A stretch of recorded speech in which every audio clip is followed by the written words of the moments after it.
When I was in India, I had studied psychology, and I'd always been interested in the way that the mind works, the psyche works, but also the ways in which we sort of make meaning together, in relationships or as a society. So social psychology was a favorite of mine.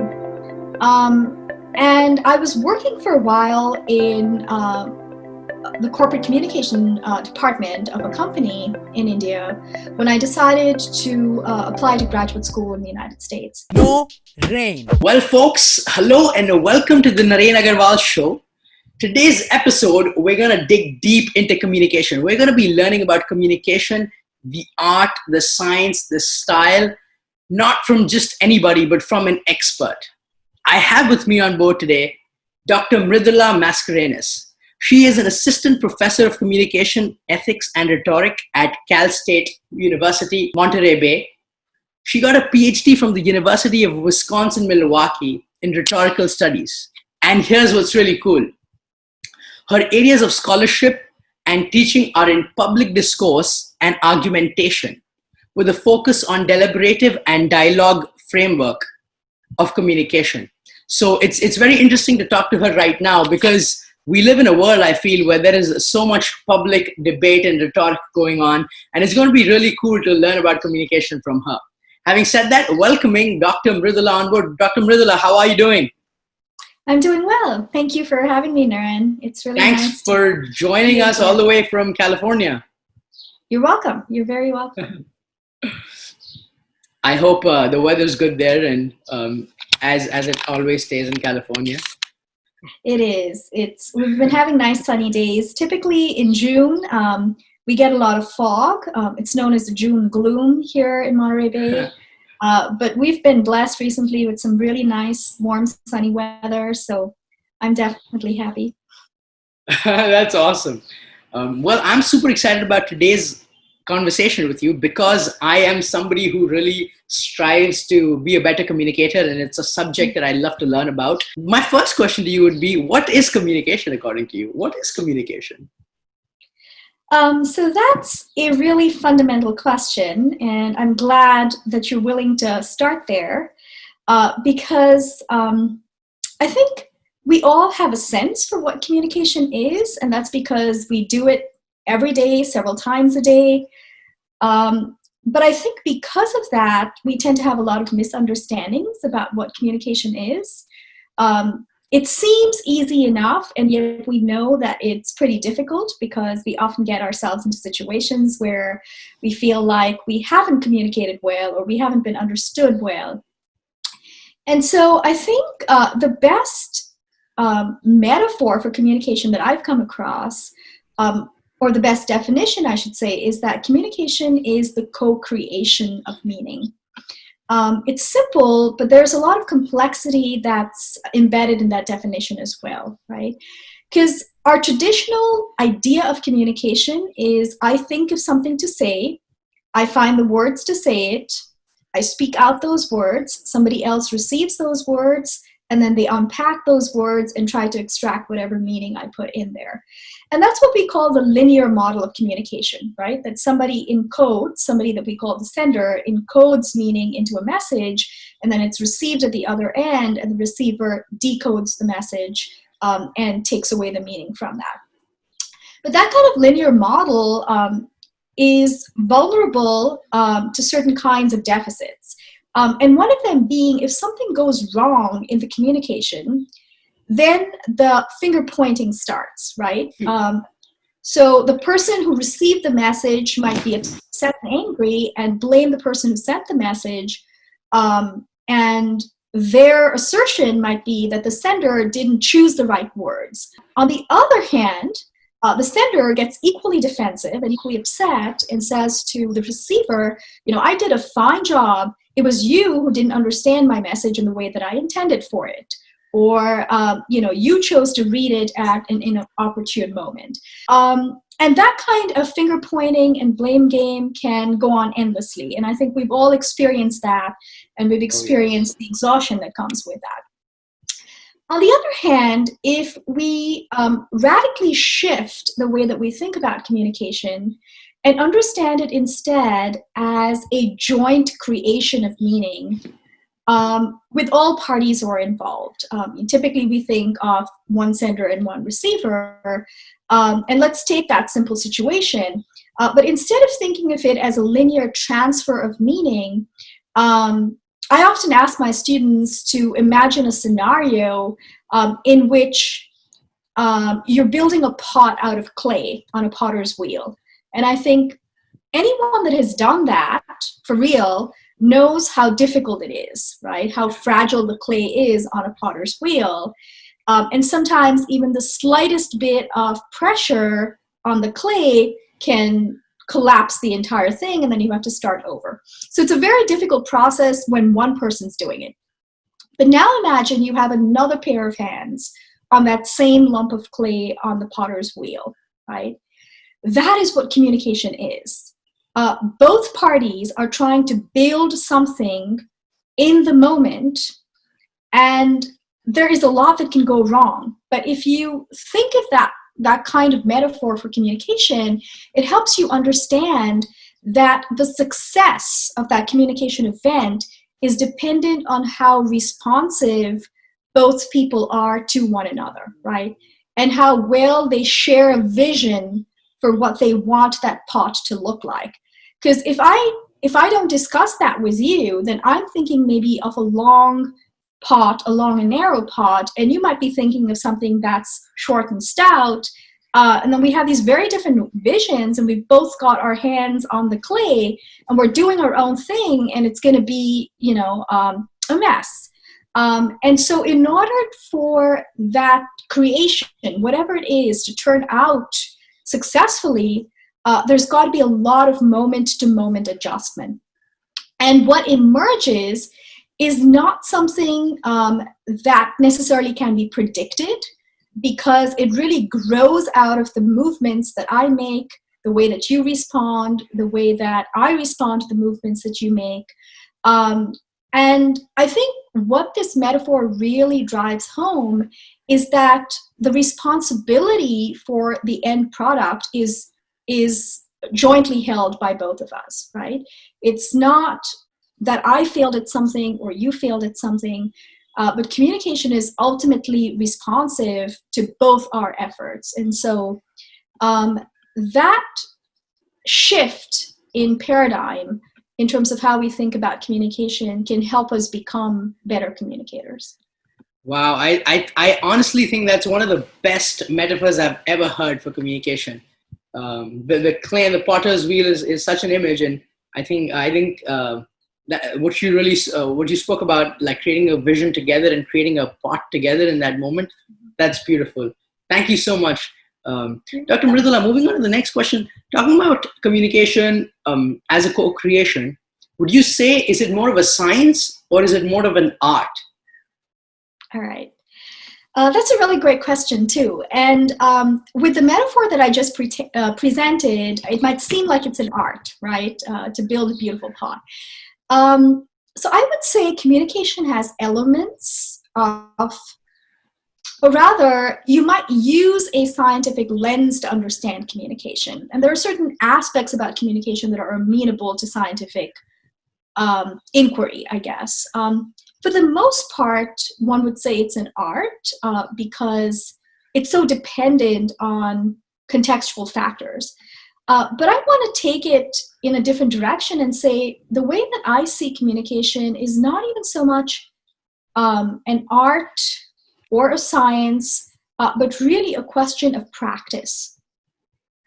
And in another sense, of value. If you define communication as again, in a linear way, wanting to be as assertive as I possibly can, wanting to be as articulate as I possibly can, then that value is going to encourage you to put a great deal of focus on yourself, right? How can I be more articulate? How can I be more assertive? How can I be more confident? On the other hand, if you define your communication value as being the co-creation of meaning, right? How do I, in any given instance, be a participant in a communicative event where there is a successful and satisfying generation of meaning that is shared by both participants, that's going to make you think about communication differently.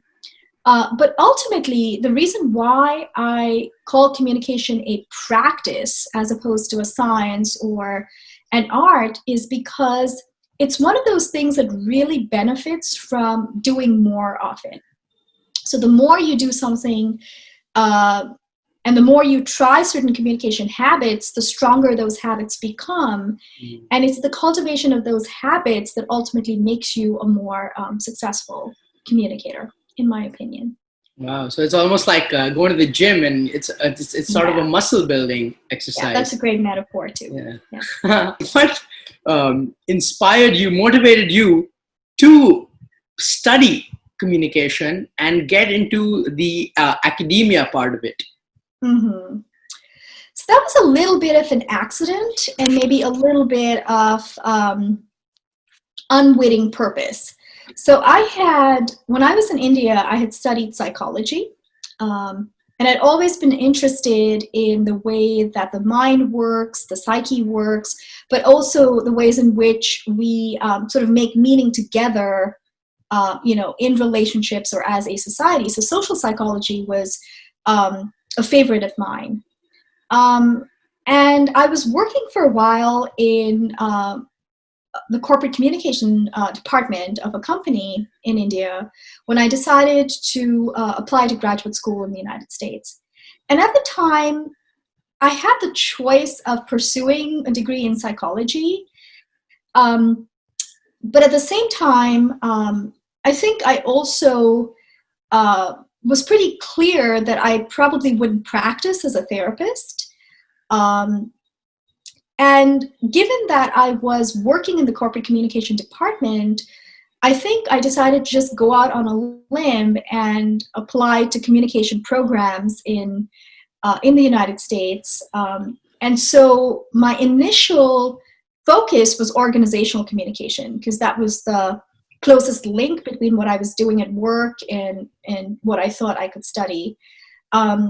And somewhere along the way in my graduate program, I deviated from organizational communication, which is very social scientific or predominantly social scientific, to discovering rhetoric, which is squarely in the humanities. So I made that detour. Wow. So it was kind of a luck by chance, but also something that you were interested in, and you got pulled into it, I guess. Yeah. And now you're teaching it to students, and you're a professor. Yep. That's amazing. So you touched on this. You grew up in India, and then you moved to the US for your graduate studies, and now you have your career there. What are some big cultural communication differences in India and the US in your experience, and how do you put that in scale in the larger context? Sure. And then I would love to hear your experience as well, because for viewers, I actually met Naren at a university in the United States when he was a student there. And so I'm really curious about your perspective as well. I think for me, it's what we call in cross-cultural communication, the difference between a low-context culture and a high-context culture. The United States is a low-context culture. Indian culture, if there is such a homogenous thing, is a high-context culture. In a low-context culture, like you would find in the United States, people place a great deal of importance and a great deal of reliability on the words that somebody speaks. And so, you might have heard people say, well, I just tell it like it is. And that's very much an expression that reveals this value for a low context kind of approach to communication. Whereas in India, I think a lot of people will resonate with the idea that in order to truly understand someone, you're often reading between the lines. So it's not just the words that they say, but you're paying attention to how they say it. You're paying attention to a lot of contextual cues, and therefore the term high context.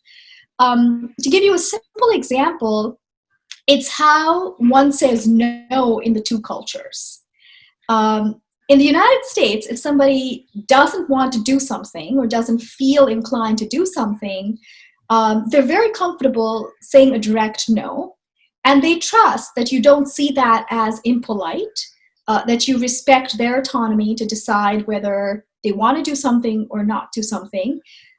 Sometimes they might attach an excuse, but it's also perfectly okay to simply say, I'm sorry, I can't do that, or I won't be able to do that, and maybe not even an apology tacked on. And it's perfectly reasonable to have that kind of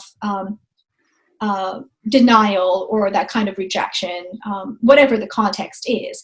And once you're immersed in American culture, you recognize that what that is just a simple expression of somebody's desire in that moment. It's not meant to hurt the person receiving it. It's not meant to be mean. It's not meant to be impolite.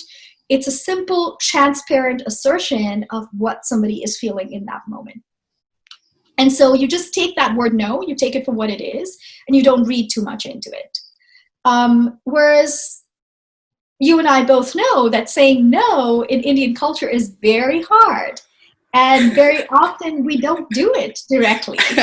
We don't.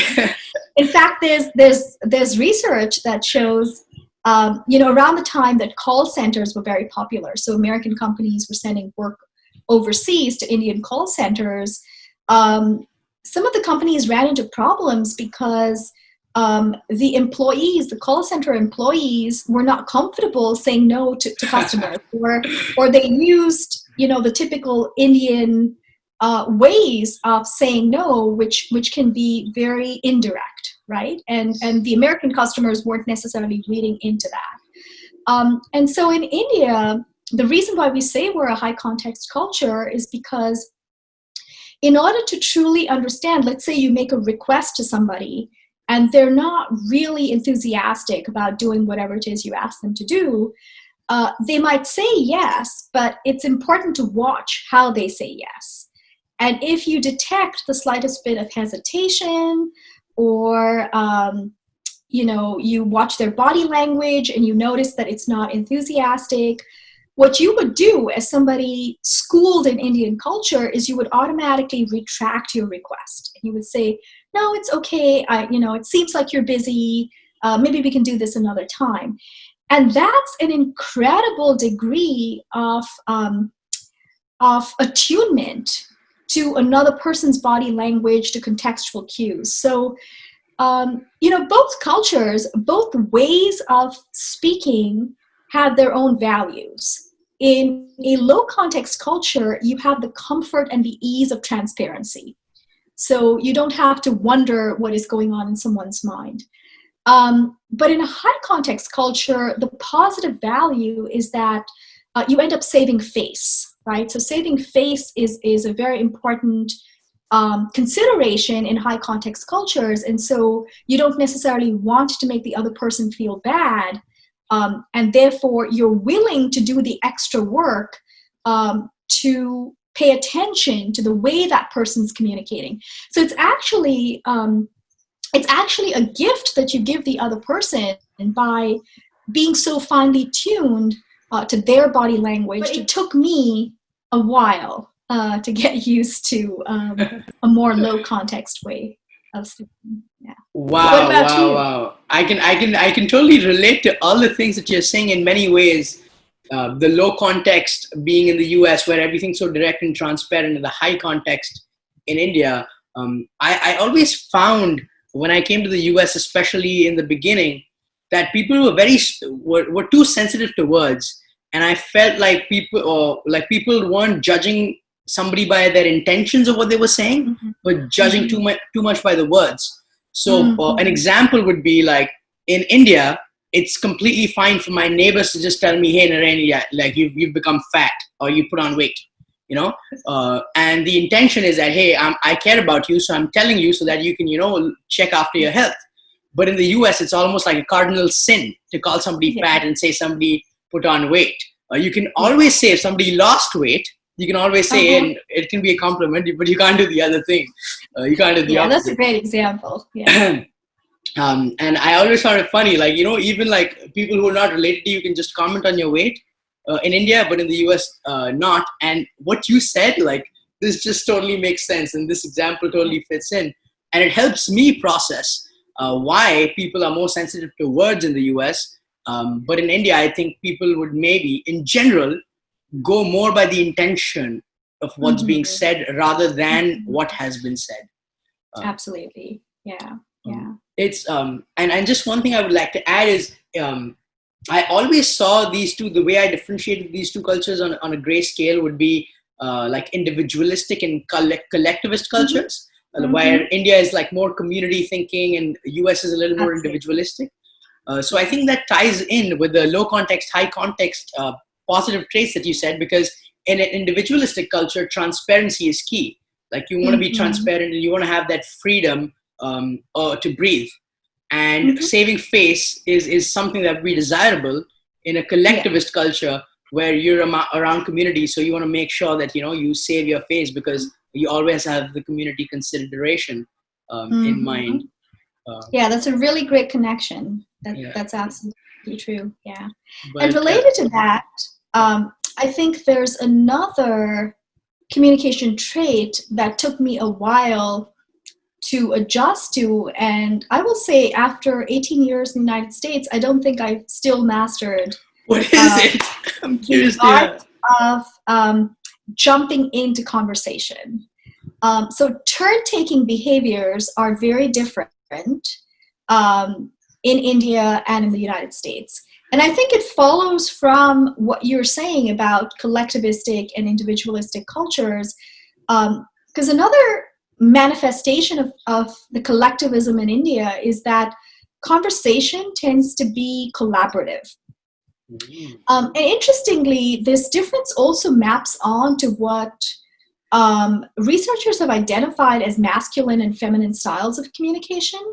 And it's important to note that masculine and feminine don't necessarily correspond to male and female. So you can have men who have a more feminine style of conversation, and it's just what they're comfortable with, what their personality perhaps encourages them to adopt, the way that they've been socialized. So gender and gendered ways of speaking don't always map on to male and female categories. So I just wanted to clarify that. But the masculine type of speaking, one of the characteristics that has been identified is something called report speech. And report speech is speaking in order to state or assert or to tell. So, if I've been to a movie and I like the movie and I get into a discussion with my friends and I take about 5 minutes to just give my opinions on what the movie is and say why I liked it or I didn't like it. And it's essentially a monologue, right? I'm kind of taking the stage, if you will, and I am sharing my opinions. That would be report talk. The corollary on the feminine side is rapport talk. So when conversation is not so much about, or the focus rather is not entirely on asserting one's view. If you have people who are more comfortable with a feminine style of speaking talk about the same movie, it's possible that there is a lot of turn taking. So it's not a single person holding the floor for a very long period of time, but maybe I say something and then it sparks a comment from you, and then I pull back and I let you have a turn. And when you're done, you sort of regulate your own self and you pause there and you let me kind of join in. And so this tag teaming or this willingness to kind of go back and forth and allow for turn taking is something that you see more in a feminine style of speaking. And I think in some ways that corresponds to conversations in collectivistic cultures versus individualistic cultures. And so coming back to the United States, and what was challenging for me and still is if you have a small group of people who are comfortable with a more American style of conversation, I find it very hard to jump into the conversation because there are very rarely pauses to allow for seamless turn taking. but rather the way that turn-taking happens is via interruption. And interruption is not considered impolite in American conversation. I mean, of course, there are limits, so you can't just, butt in right in the middle and be rude about it. But very often, if the conversation is passionate, people overlap each other quite a bit. And so it sounds like people are interrupting each other, but that's a more vigorous kind of turn-taking as opposed to a more mellow turn-taking that we might see, for example, if a group of Indian friends are talking with one another. Oh, does that resonate with your experience, or not quite? I would say that yes. I agree that in India, in a group, it's much easier to like collaboratively come up with something and talk together in a group of friends. But in the US, like, yeah, one person has to have the floor in some sense. I can relate with what you mean, because it's much more normal for me to like have a bunch of people together taking a decision on something, as opposed to just like one person stating all their opinions in a movie. Like when we talk about a movie, it's all of us talking together and talking about it. So the movie example, I think I can relate to. Awesome. That was a really cool take on the different cultures, and I think that gave me a lot of context to reflect upon my experience that I had in the US compared to India. Thanks so much. You're welcome.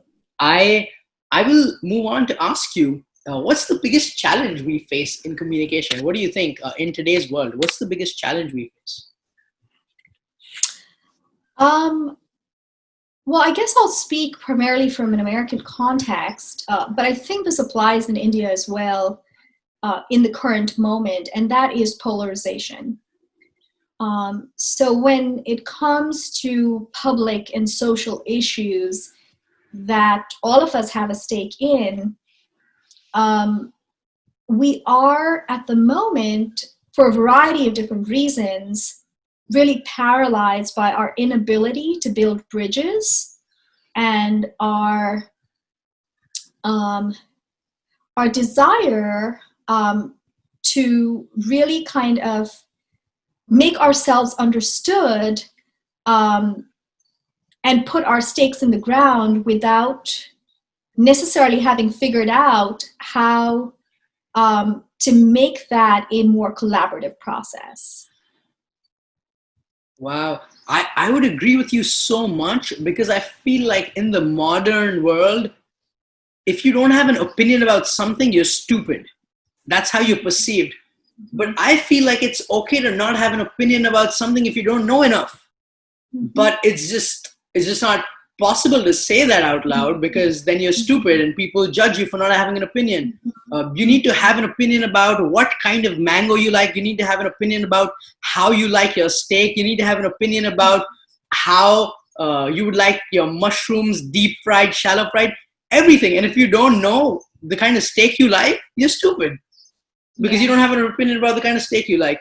And I find that so silly. It's almost like we cannot say I don't know, and we have to know everything in the information age. And I feel that puts so much pressure, and then we just take sides based on superficial facts and become polarized.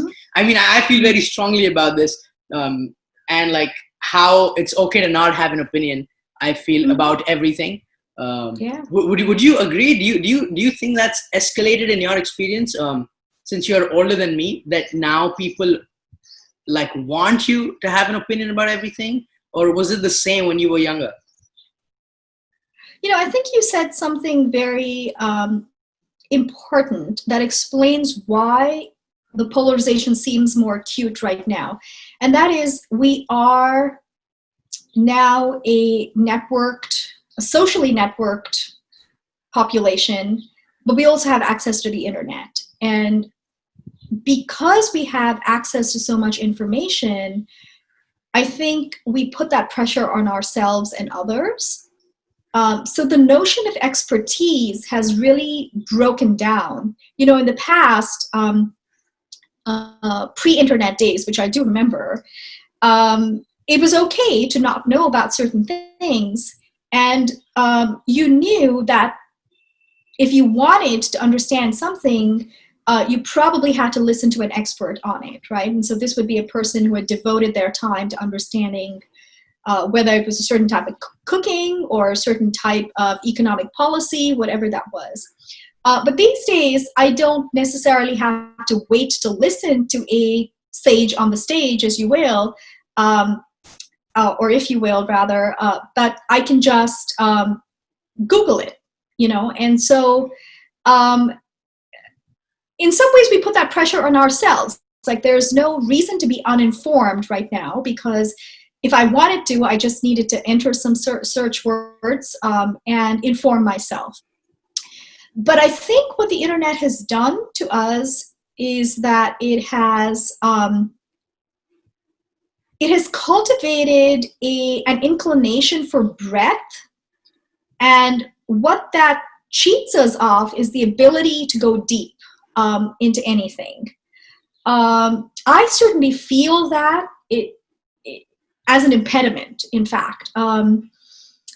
I think our ability to just immerse ourselves in reading a single article is now really, it's really difficult to do that, because at any given point in time, especially if you're reading online, you have all of these other links, the hyperlinks are within the article itself, and you have your attention being pulled in so many different directions, and if you don't, you feel like you're not consuming enough, right?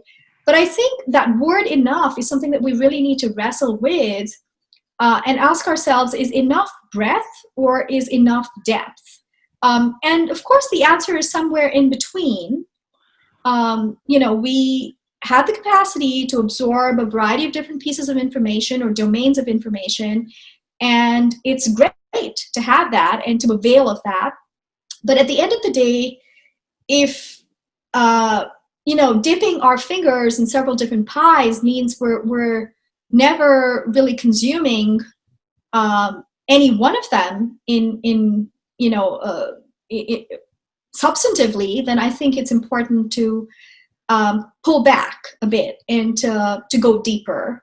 And I think because of our inability to go deeper, and this is true, that same sort of dilemma or contradiction between breadth and depth, you see also with our engagement on social media, right? So when you have multiple social media accounts, and when you are certainly constrained by the format of that social media account, if it's Twitter, whatever the number of characters,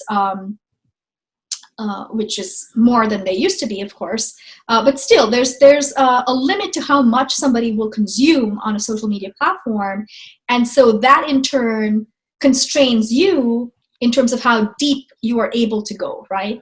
And these days, so many of us make sense of the world, not necessarily by watching, the news on television or opening up a paper and kind of reading it from start to finish. A lot of it comes from social media. And there's a certain shallowness, I guess, to that.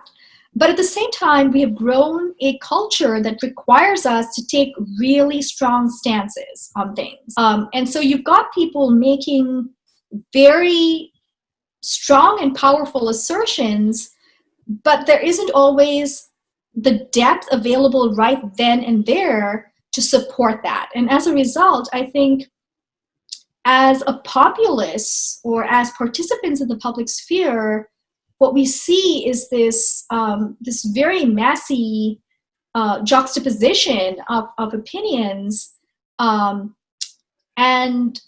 it's really hard to kind of plumb the depths of any particular issue. It's like everybody's doing reporting on a mass level, but there's no rapport building on a mass level, as you had mentioned earlier. Wow, I think that's a great insight for me personally. The depth versus the variety and the width thing, and that's something I need to be mindful of as well. Because you're so right. I made a conscious decision to put the email notifications off on my phone, all social media notifications off on my phone, so I can choose to go and look at it.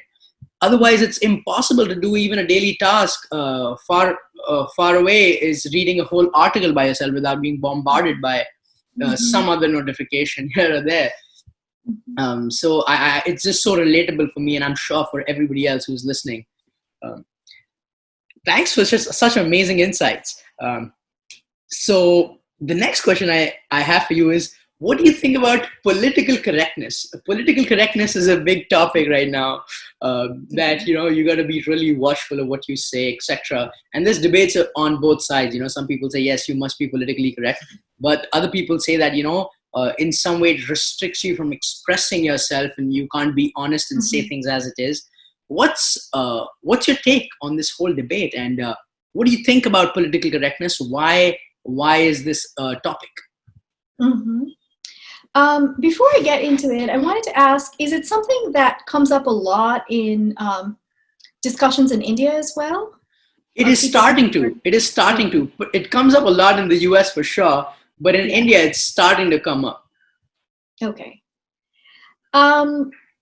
So, yes, it's very complicated. And I think my personal take on this and my academic take on this is it depends on what grounds you are evaluating political correctness.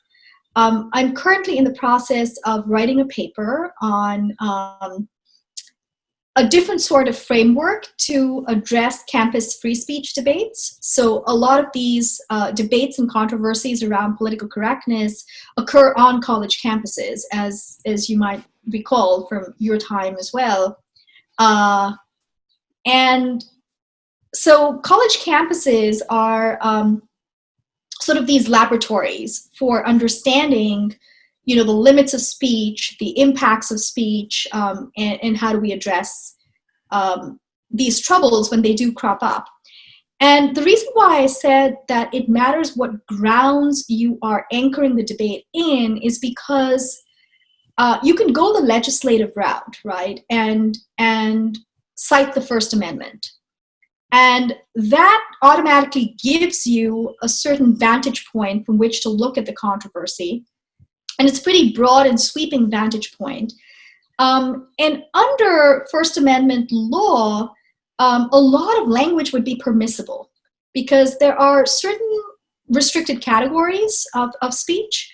But for the most part, if it doesn't fall within those restricted categories, the language ought to be permissible. The other thing about First Amendment law is that it relates specifically to the government, right? And so the government's intervention into speech is what is regulated by the First Amendment. So as long as you're talking about educational institutions that receive federal funding, yes, that becomes a key issue. To some extent, the First Amendment operates as a value in American society. And that's why you see the First Amendment being cited even when you're talking about controversies related to political correctness, not impinging on the government or not relating to the government, but it could be at a workplace in the private sector. And people will still very strongly defend First Amendment rights, which legally that's a different turf. But legalities aside, like I said, free speech is really a sort of ethic, a value that is enshrined in the American cultural ethos, and so it's fiercely defended. What I am arguing in the paper that I'm working on is we might take recourse in a different sort of framework to address these controversies, and I'm calling that a relational framework. And I'm inviting us to think about the difference between speech and communication. Communication entails, like we started off this conversation identifying, it entails multiple parties, right? At least one other party, but often there are more parties involved. And it's about the relationship between those parties. So communication always presumes, or at least within the framework that I'm proposing, it presumes a relational engagement between the people who are communicating. Whereas when we think about speech in the context of free speech, we think about it as an abstraction. It's just words, and it matters little who said those words or who heard those words. And I think that's what allows us to defend speech that way, because we abstract it from the relational context of communication. But when we return our gaze toward that relational context, which at the end of the day is ever present, right? If you're thinking about the university, there is inherent in the workings of the university a relational current or relational structure, right? So even if it's a flyer that you might see on a notice board at the university, ultimately there's the understanding that some stakeholder in the university created that flyer and it's meant to address, certain university audience, other stakeholders. So implicit in every instance of speech that occurs on a college campus are these relational connections between stakeholders on campus. And so if we address those instances of controversy in terms of communication rather than speech, then it's not so much about policing what was said as much as inviting a dialogue into why that was said and why it might be received in ways that feel oppressive or offensive, right? So on the one hand, when you look at speech as abstracted out of communication contexts, it's easy to argue for it as a right. And rights are often framed in individualistic terms, right? Every person has the right to speak as they wish. Every person has a right to life, liberty, and happiness, right? To pursue those. So rights are often framed in individual terms. But if you look at the relational framework that I'm proposing, it is a departure or deviation from that individual framework to realize that inherent in the utterance of speech is always a context that involves people, that involves intention, and that involves perception or reception at the other end, right?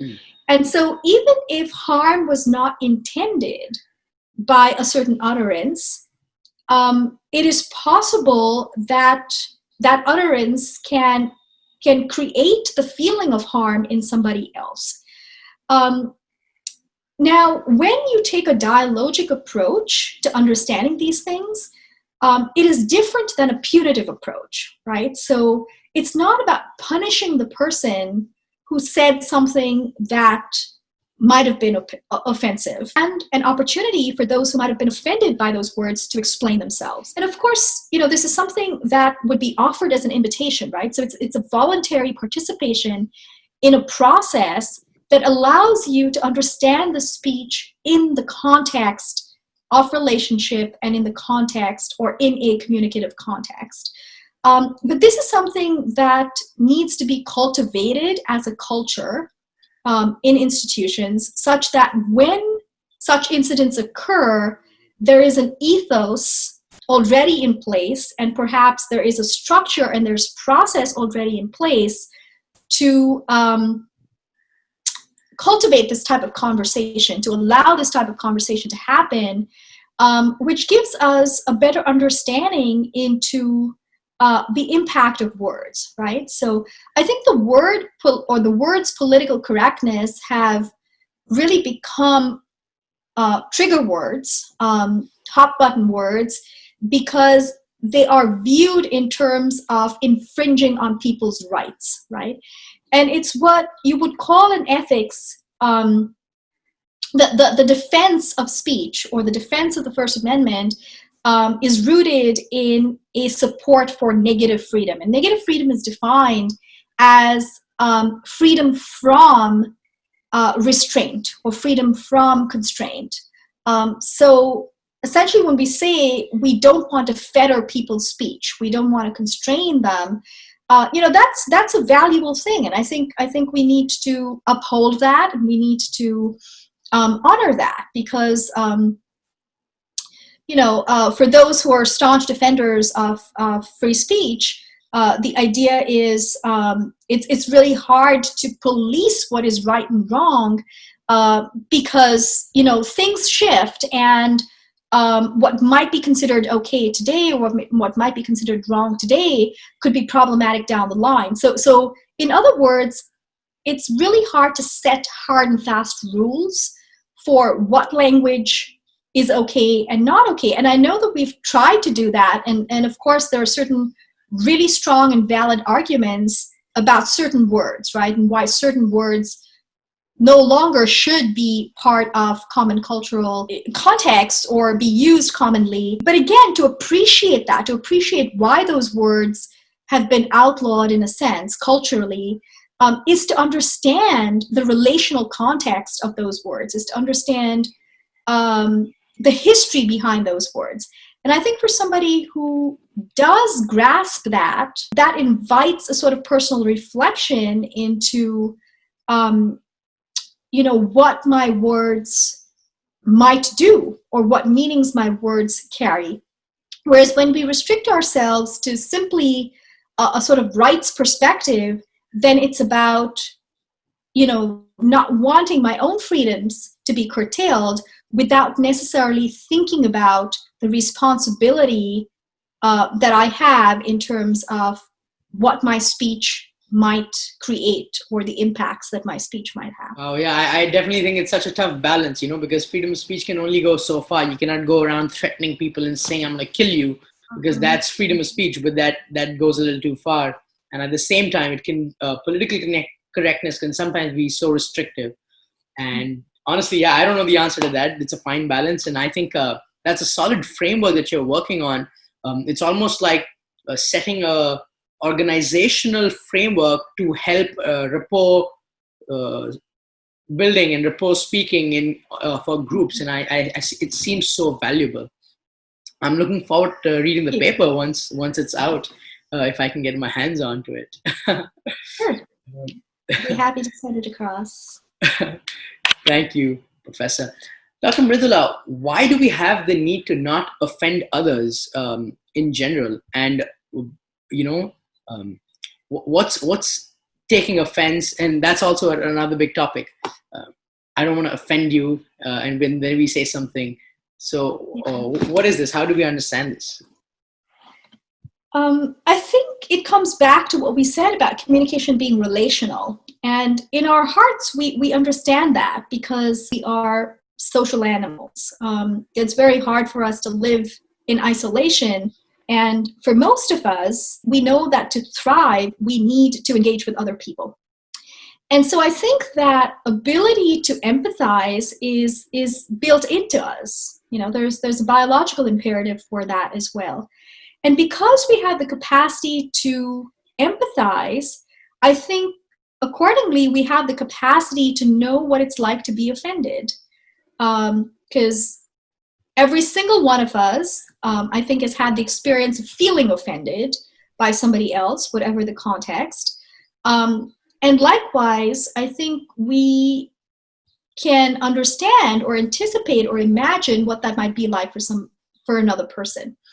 Now, our ideas of what is offensive don't always match, and therein lies the problem. But regardless of the content of our speech, they say that every message has two dimensions to it. There's the content dimension, there's what I say, but then there's also the relational dimension, and that is how I say it to you, but also what is then the impact of what I say on the relational connection between you and me, right? So every instance of communication impacts relationship with the person that you are speaking with. And so I think we're very aware of this relational dimension, and we understand that we can't just go around burning bridges with everybody, right? Otherwise our lives will become virtually impossible. So in many ways, we're, I think, biologically and socially programmed to operate as cooperative beings. even though we have pretty strong competitive impulses in us.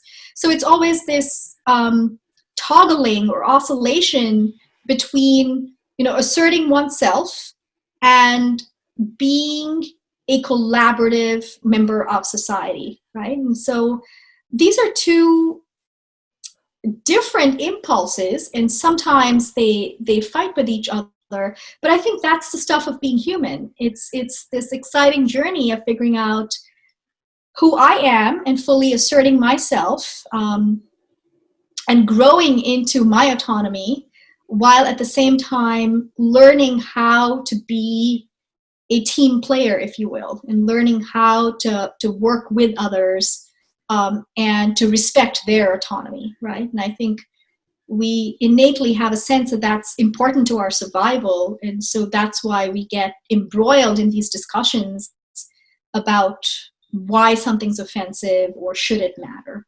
Wow. Thank you so much for that insight. It's almost like, it reminds me of an analogy or a graph that I learned about how we have this desire to fulfill our internal expectations, which might be the desire to assert ourselves and talk about how we feel. But also we have this pull towards establishing external expectations and fulfilling external expectations of the world, which is the cooperation part. And I guess it's really a beautiful life when you can do both, and when you can fulfill internal and external expectations. Something that, it's a moment to moment negotiation, and I think it's really the stuff of life. So I don't know that we ever become completely adept at it or perfect at it. I would say we get better and better and better. And sometimes we find ourselves in new situations and it almost feels like you are circling back to square one. But I think that's just part of the human condition, is learning how to serve both of these needs. Wow, Dr. Mridula, that did not even seem so long. Our conversation just flew by. I want to thank you once again for really providing us with great tools and insights into how we can become better communicators in today's day and age, with so much going around us, with so much polarization around us, and in the midst of all this chaos. Thank you so much for your time and energy that you've provided us here. Would you want to say anything in the end, or would you have any questions for me?